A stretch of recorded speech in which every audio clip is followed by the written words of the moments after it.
Hey everybody, Chris Reagan here. Now that E3 2015 is over, and all the announcements are out in the open, I thought I'd go over with you guys some of the stuff that piqued my interest the most across all of the press conferences. Now, I'm not going to be going over every single announcement from every single press conference because, like I said, this is only stuff that I'm interested in. I'm not going to be talking about stuff that I don't care about. I'm not going to be talking about fucking Pele. I'm not going to be talking about EA Sports. I'm not going to be talking about Assassin's Creed because I'm not interested in that. So if I missed something, it's because I'm not interested in it, and that's really about it. So apologize ahead of time that Kingdom Hearts 3 is not on this list. Let's just start off. First and foremost, Fallout 4 looks really awesome. I'm really excited to play it. I actually just nabbed Fallout 3 on Steam a couple days ago just to catch up because it's been so long since I've played it, and I'm really falling in love with that franchise again. Doom looked pretty cool. I wasn't blown away by Doom, but it did make me happy to see that arena shooters are coming back, especially that new Forge mode snap map, I think it was called, that they announced. That was really cool. Although I'm really skeptical about how that game is going to transfer into a modern age. Dishonored 2 looks really cool too. I'm really excited for that. The weirdest announcement, though, and one of the coolest ones, is that Fallout 4 for Xbox One is going to have mod support, like PC mod support, and that's really impressive. I was not expecting that at all. But that was pretty much my all of the stuff that I was interested in Bethesda's conference. Let's kick off the real players, which is Microsoft, Sony, EA, and Ubisoft. So I'm going to start off with Microsoft, since this channel is mainly built on like Halo videos and Xbox Live videos, and I mean, you're watching right now Gears of War Ultimate Edition beta gameplay. So also Microsoft went first, so it only makes sense. So they started off with Campaign from Halo 5 Guardians, and they teased Warzone, which was a 12 versus 12 PvP PvE kind of Halo game, which is really interesting. They're merging big team battle, adding more players, and merging that with firefight, which I thought was like really cool. I'm really excited to get my hands on it, especially since I've played the beta and I know exactly how it plays, so I'm really excited to get my hands on it. They announced that there would be free map packs and microtransactions, although the microtransactions, there's more details to go into the microtransactions. They're not all like, oh my god, pay to win. It's not quite that way. It's more about all the microtransactions basically have to do with Warzone, but this isn't a Halo 5 video, so I'm going to keep that brief. But just trust me, the microtransactions are not as big a deal as they usually are in other games. So what did they announce next? The new Xbox Elite swappable component controller, which was really cool.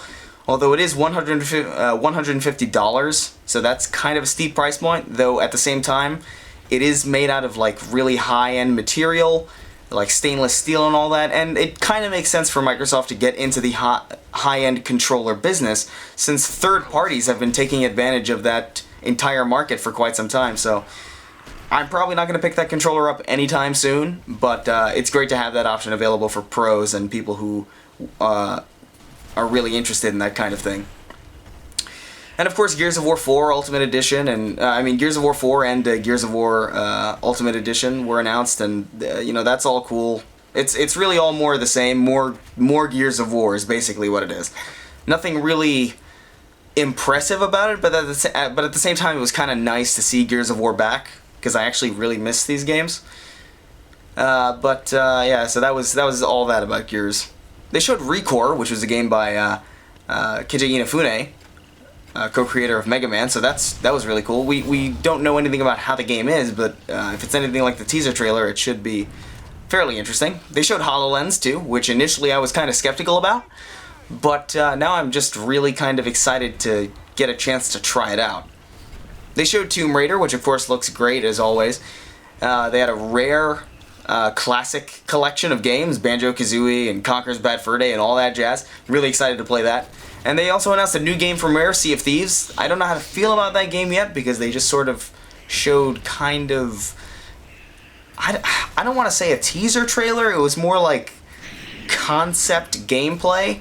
It looks like a pirate, like an open world pirate simulator, which looks kind of cool, but I don't know, I was expecting a little bit more uniqueness from Rare. At the same time, it's not the same Rare, so yeah, I get it, but I don't know. I'll give it a chance. Hopefully the game is a little bit better or a little bit more complex when it actually comes out and when I actually see more actual gameplay of it.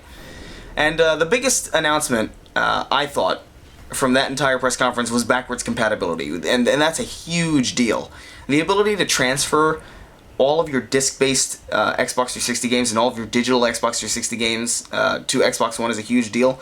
And I get that it's in preview right now, so there aren't that many titles out, and the developers themselves have to approve a title to be backwards compatible, and I totally get that a lot of studios probably won't do that. But just the fact that Microsoft pushed for that option is really, really cool. Especially since Games with Gold delivers way better games on Xbox 360 than they do for the Xbox One. So being able to play those 360 games with Gold on your Xbox One is a pretty big deal. And that pretty much closes off Microsoft's press conferences. The Microsoft press conference. Again, if I missed something, it's because I wasn't interested in it. So yeah. So let's move on to Sony. They showed off The Last Guardian, which, of course, I've been excited about for a long time because it's by the Shadow of the Colossus devs. And the Shadow of the Colossus devs, Shadow of the Colossus is one of my favorite games, if not my absolute favorite game of all time. So there was a time where I was really excited about it, but it's just been so long at this point that I just don't care. I don't care about The Last Guardian anymore. I watched the gameplay video of it, and I saw it, and I thought, this just looks like more of what we already saw. And I can't say that I'm interested in it, which is depressing, because I know 4 years ago I would have been all about it, but it's just been too long. You Duke Nukemed me. You Duke Nukemed me, and now I don't care. What did catch me by surprise, though, and what interests me way more than The Last Guardian was Horizon Zero Dawn. And this was the game by Guerrilla Games, the creators of Killzone, which was a really pleasant surprise. Because it looked like, I don't even know, the teaser trailer was a woman hunting down robot dinosaurs, which, I don't even know, it just looks really, really cool. And the art style and the aesthetic and the graphics and the gameplay look really, really cool. So I'm excited for that. They showed No Man's Sky, which I'm cautiously optimistic about, because they had this weird demo on stage where they showed, okay, these are every star on this map is a place that you can go. Now let me zoom out and show you all the stars that you can go to, all the galaxies, all the planets that you can go to. And they zoomed out so far that there were so many options that made me think there's no way this is possible on current generation technology.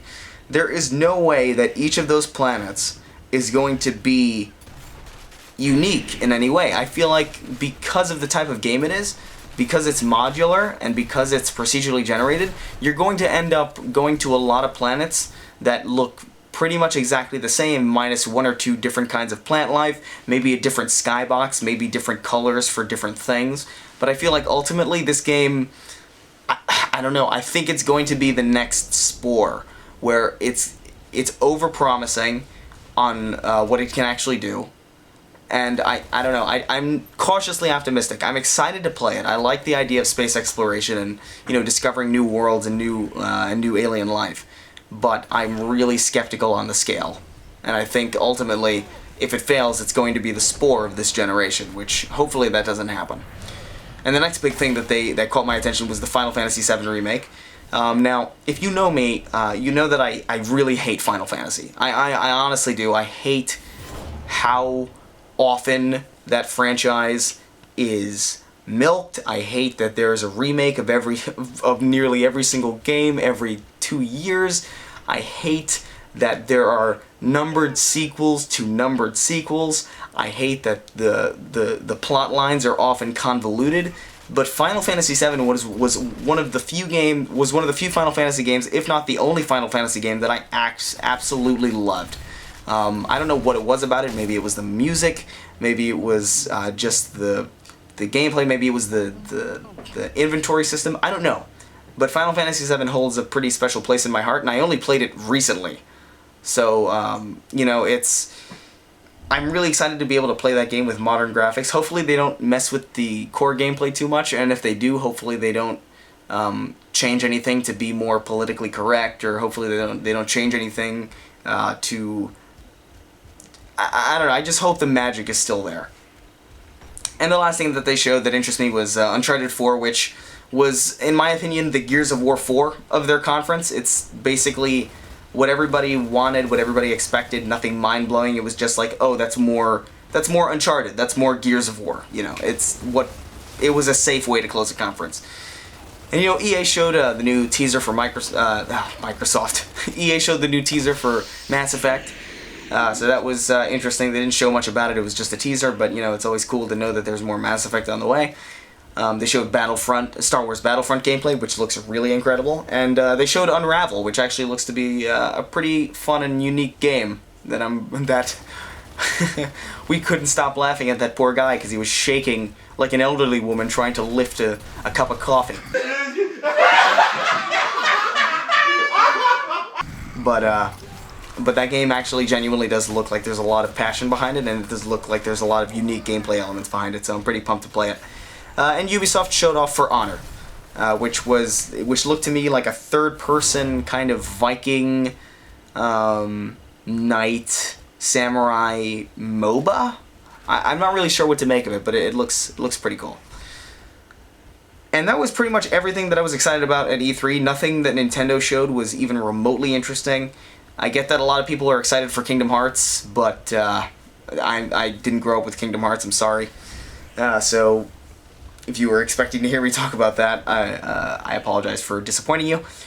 But overall, I think this year was really, with the exception of Nintendo, I think this year was probably one of the best E3s that I can think of, because everything was pretty good. If something didn't pique my interest, it wasn't because it was bad, but mostly because it just wasn't my kind of game. Like, I'm not going to be interested in FIFA, I'm not going to be interested in Madden, I'm not going to be interested in Assassin's Creed because I'm kind of over all those things. Not necessarily because they don't have any value, and not because they're objectively terrible, but because I personally am over them.